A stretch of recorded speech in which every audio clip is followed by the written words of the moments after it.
Good morning વિદ્યાર્થી મિત્રો.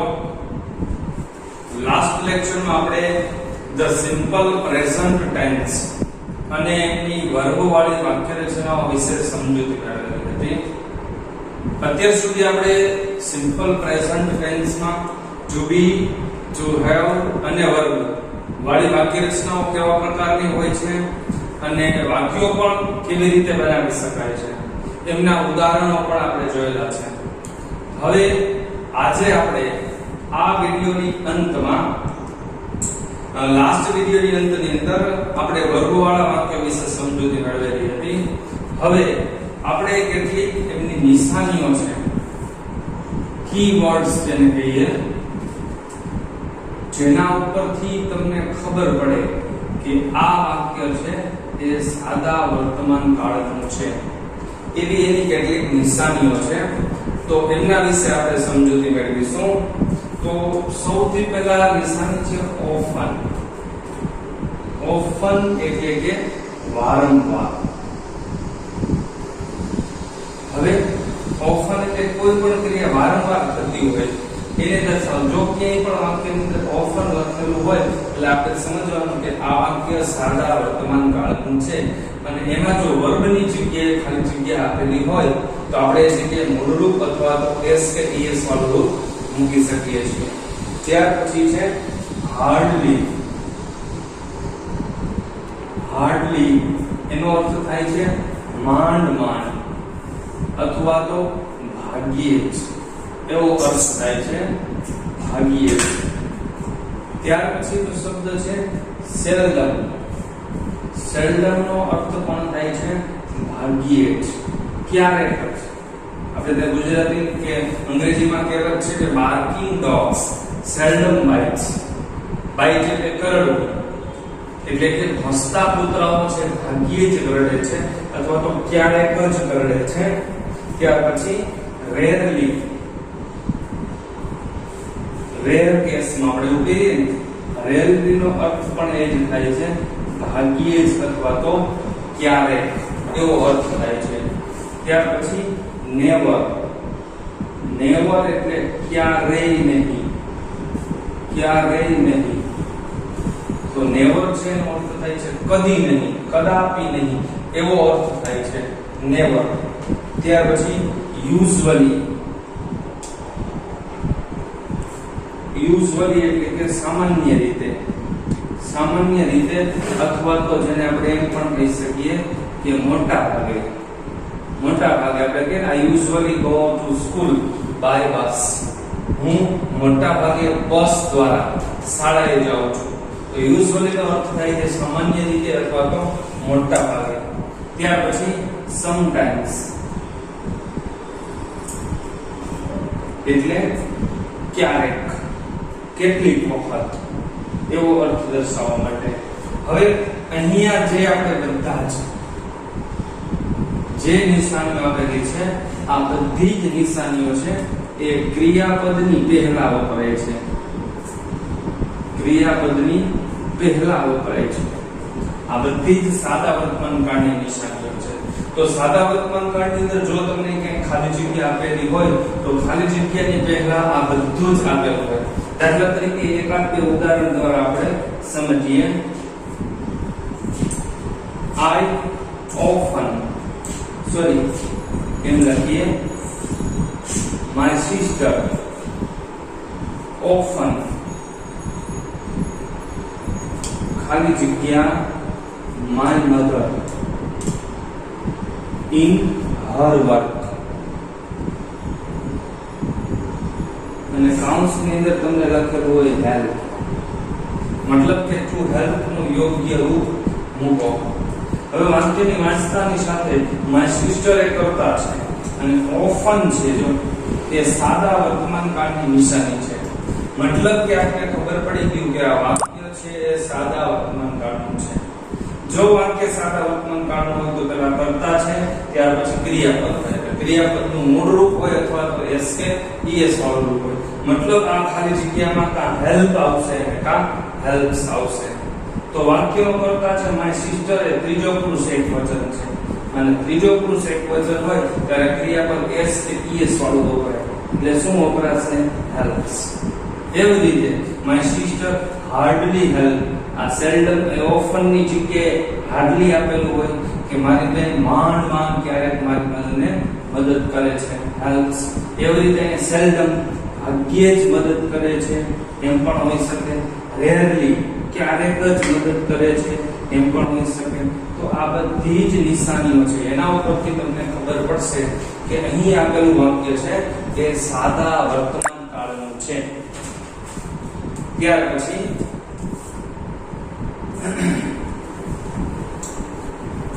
પછીની કેટલીક નિશાનીઓ છે એ છે જનરલી, એટલે મોટા ભાગે અથવા તો સામાન્ય રીતે. ત્યાર પછી એવરી પ્લસ કોઈ પણ સમય દર્શાવતો શબ્દ હોય, એટલે કે એવરી ડે હોય, એવરી મંડે હોય, એવરી વીક હોય, એવરી યર હોય, એવરી પીરિયડ હોય વગેરે. ટૂંકમાં એવરી પછી કોઈ પણ સમય દર્શાવતો શબ્દ હોય. જો એવરી ડે હોય તો દરરોજ થશે, એવરી મંડે હોય તો દર સોમવારે થશે, એવરી વીક હોય તો દર અઠવાડિયે, એવરી યર હોય તો દર વર્ષે. આમ એવરી સાથે જોડાયેલા કોઈ પણ શબ્દો હોઈ શકે છે. ત્યાર પછી આ જે ક્રિયાપદો છે, આ વાક્ય આ બે ક્રિયાપદો જનરલી અને એવરી ડે છે, આ વાક્યની શરૂઆતમાં વાપરી શકાય છે. વાક્યની શરૂઆતમાં વાપરી શકાય છે. દાખલા તરીકે જનરલી એમ કહી શકીએ, generally I get up early in the morning. કે સામાન્ય રીતે કે અથવા તો મોટા ભાગે હું સવારે વહેલો ઉઠું છું. get up આવશે, I સાથે મોટું આવશે. તો જો એને જનરલી છે એ વાક્યની શરૂઆતમાં વપરાયું છે. એવી રીતે એવરી ડે છે, વાક્યની શરૂઆતમાં વાપરી શકાય છે અને વાક્યની અંતમાં પણ વાપરી શકાય છે. ત્યાર પછી મોસ્ટલી, ફ્રીક્વન્ટલી. મોસ્ટલી જેનો અર્થ થાય છે મોટા ભાગે. ત્યાર પછી ફ્રીક્વન્ટલી. ફ્રીક્વન્ટલી એનો અર્થ થાય છે વારંવાર અથવા તો પુનરાવૃત્તિ દર્શાવવા માટે વપરાય છે. મોસ્ટલી, ફ્રીક્વન્ટલી અને રેગ્યુલરલી. આ ત્રણ નિશાન એટલે કે નિયમિતપણે આ ત્રણ નિશાની એવા પ્રકારની છે કે જે વાક્યની અંતે વપરાય છે. વાક્યની અંતે વપરાય છે. હવે આપણે જે બધી જ નિશાનીઓ જોઈ છે અત્યાર સુધી, એ બધી જ નિશાનીઓ છે. એ નિશાનીઓ તમને સાદા વર્તમાન કાળની અંદર તો ઉપયોગી થવાની છે. સાથે સાથે હવે આપણે જે સિમ્પલ પ્રેઝન્ટ ટેન્સ ની જે બધી નિશાનીઓ જોઈ છે, વાક્યની શરૂઆતમાં વપરાય છે, ક્રિયાપદની પહેલા વપરાય છે અથવા તો વાક્યની અંતે વપરાય છે. આ બધી જ નિશાનીઓ છે એ માત્ર તમને ટેન્સ પૂરતી જ નહીં પરંતુ બીજી જગ્યાએ પણ ઉપયોગી થવાની છે, અને એ છે ફંક્શન્સ ની અંદર. તમે જાણો છો એ રીતે પેપર સ્ટાર મુજબ તમને કુલ 9 માર્ક્સના ફંક્શન પૂછાવાના છે. એમની અંદરથી તમારે ફંક્શનને ઓળખવાનું હોય છે. એમાંનું એક ફંક્શન આવે છે describing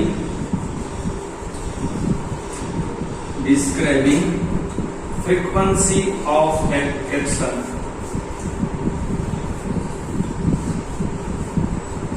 Frequency of action.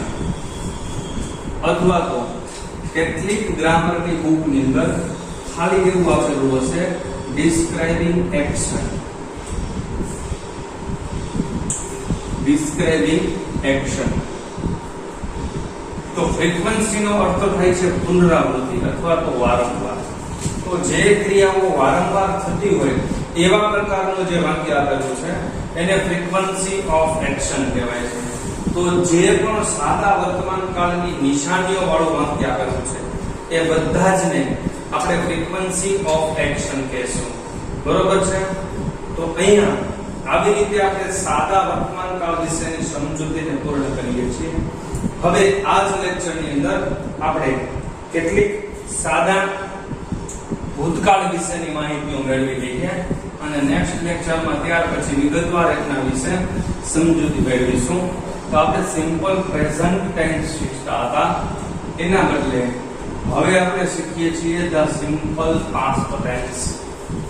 આપણે શરૂઆતના લેક્ચરમાં પણ મેં એવું કીધું હતું કે શરૂઆત કરવી એ થોડી અઘરી છે. બાકીના ટેન્સ બધા એના જેવા જ હશે. જો સિમ્પલ પ્રેઝન્ટ ટેન્સ તમને વ્યવસ્થિત રીતે સમજાઈ ગયો છે તો સિમ્પલ પાસ્ટ ટેન્સ ની બધી જ વાક્ય રચનાઓ એના જેવી જ છે અને સરળતાથી આપણે શીખી શકીએ છીએ. હવે સિમ્પલ પાસ્ટ ટેન્સ છે એનો ઉપયોગ ક્યારે એ વપરાય છે? તો આપણે જે વીતી ચૂકેલો સમય છે, વીતી ચૂકેલા સમયને દર્શાવવા માટે, વીતી ચૂકેલા સમયને દર્શાવવા માટે, એટલે કે જે સમય વીતી ચૂક્યો છે એ સમયની અંદર બનેલી કોઈ પણ ઘટના છે અથવા તો કોઈ મૃત્યુ પામેલ વ્યક્તિ છે, એમની સાથે જોડાયેલી કોઈ વસ્તુ છે, એમને દર્શાવવા માટે, અથવા તો ભૂતકાળમાં જે ઐતિહાસિક ઘટનાઓ બની ગઈ છે એમનું વર્ણન આપણે અત્યારે કરવું છે. આટલી પરિસ્થિતિની અંદર આપણે સિમ્પલ પાસ્ટ ટેન્સ છે એમનો ઉપયોગ કરી શકીએ છીએ. હવે આપણે એ વાત કરેલી હતી કે ત્રણ સાદા કાળ છે: સાદો વર્તમાન, સાદો ભૂતકાળ અને સાદો ભવિષ્યકાળ. આ ત્રણ સાદા કાળની અંદર ત્રણ પ્રકારની વાક્ય રચનાઓ બને છે. એમાંથી નંબર 1 એ છે ચૂંટીવાળા વાક્યો, નંબર 2 છે ટુ હેવ વાળા વાક્યો અને નંબર 3 છે એ છે વર્બ વાળા વાક્યો. હવે સિમ્પલ પ્રેઝન્ટ ટેન્સ ની અંદર ટુ બી ના રૂપો હતા એમ, ઇઝ અને આર. તો સિમ્પલ પાસ્ટ ટેન્સ ની અંદર ટુ બી ના રૂપ છે વોઝ અને વર, અથવા તો આપણે વેર પણ બોલીએ છીએ, વોઝ અથવા તો વેર. સાદા ભૂતકાળની અંદર, વર્તમાન કાળની અંદર ટુ હેવ ના રૂપ હતા હેવ અને હેઝ. જ્યારે ભૂતકાળની અંદર એક જ છે હેડ. અને ત્યાર પછી સાદા વર્તમાન કાળની અંદર વપરાતું ક્રિયાપદ હતું એ હતું મૂળ રૂપ અથવા તો એસ કે ઈએસ વાળું. જ્યારે ભૂતકાળની અંદર વપરાતું ક્રિયાપદ છે એ ઈડી વાળું રૂપ અથવા તો એક આવે છે અનિયમિત રૂપ. હવે એ શું, એમના વિશે આપણે પછી ચર્ચા કરીશું. અને ત્યાર પછી એક ચોથી વસ્તુ આવે છે એ છે ટુ ડુ નું રૂપ.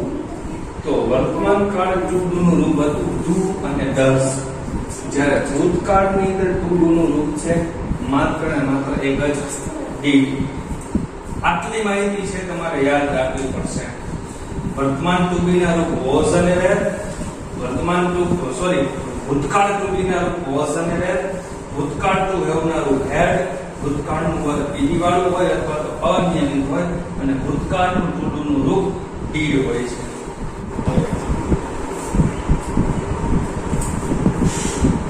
હવે જેવી રીતે આપણે સાદા વર્તમાન કાળની અંદર સર્વનામના કોઠા વિશે સમજૂતી મેળવેલી હતી, એ જ સર્વનામનો કોઠો છે આપણે અહીંયા શીખવો પડશે.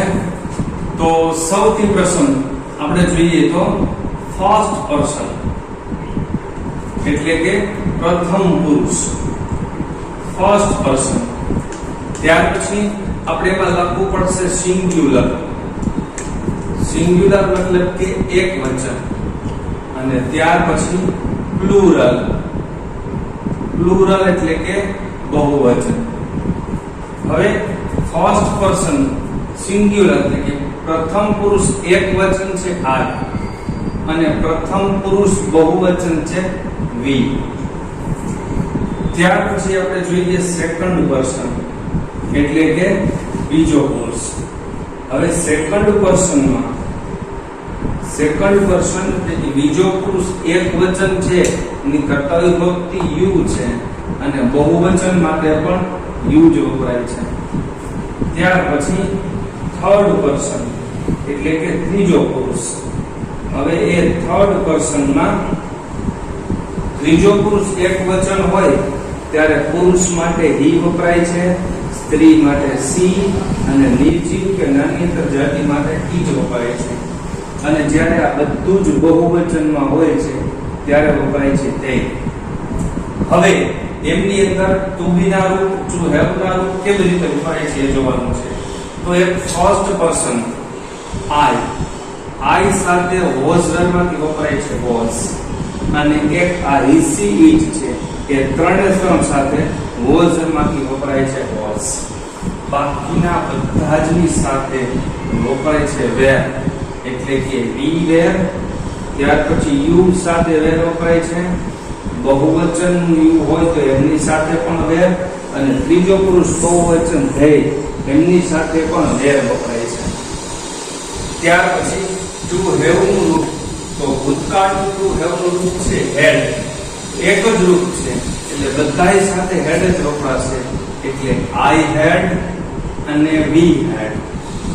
ત્યાર પછી એકવચન યુ સાથે હેડ અને બહુવચન યુ સાથે પણ હેડ, અને ત્યાર પછી હી સી ઇટ ત્રણેય સાથે વપરાય છે હેડ અને ધે સાથે પણ હેડ.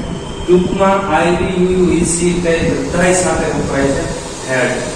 ત્યાર પછી વર્બ, તો વર્તમાન કાળના વર્બની અંદર આપણે એવું લીધું ઈ વાળું રૂપ અને અનિયમિત રૂપ. તો જો વર્તમાનની અંદર એવું હતું કે જો વાક્યનો કર્તા ત્રીજો પુરુષ એકવચન હોય તો એસ કે એસ વાળું રૂપ અને બાકીના બધા સાથે મૂળ રૂપ.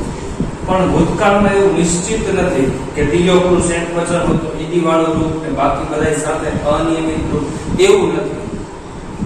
ભૂતકાળની અંદર કોઈ પણ કર્તા સાથે ઈડી વાળું રૂપ આવી શકે છે અને કોઈ પણ કર્તા સાથે અનિયમિત રૂપ પણ આવી શકે છે. હવે નેક્સ્ટમાં આપણે જોઈશું જે રીતે વર્તમાન કાળની અંદર એસ કે ઈએસ પ્રત્યય માટેના 3 નિયમો જોયેલા હતા, એવી રીતે ઈડી પ્રત્યય લગાડવા માટેના પણ કેટલાક નિયમો છે. જે ક્રિયાપદોને ઈડી નો નિયમ લાગુ પડે છે એમને નિયમિત ક્રિયાપદો કહેવાય છે. કેટલાક ક્રિયાપદો એવા છે જેને ઈડી પ્રત્યય લાગતો નથી, એનું ભૂતકાળનું રૂપ અનિયમિત રીતે રહે છે. તો ત્યાં તમારે ઈડી પ્રત્યય લગાડતી વખતે અહીંયા ઈડી પ્રત્યય નથી લાગતો. દાખલા તરીકે ગો નું ભૂતકાળનું રૂપ વેન્ટ થાય છે, અહીંયા ગોડ એવું થતું નથી. અને ત્યાર પછી વર્તમાન કાળની અંદર ભૂતકાળનું વપરાતું સહાયકારક ક્રિયાપદ એ છે ડીડ. તો બધા જ ની સાથે ડીડ જ વપરાય છે. આઈ સાથે ડીડ, વી સાથે ડીડ, યુ સાથે ડીડ, બીજા યુ સાથે ડીડ. ત્યાર પછી હી સી ઇટ ત્રણેયની સાથે ડીડ અને ધે સાથે ડીડ.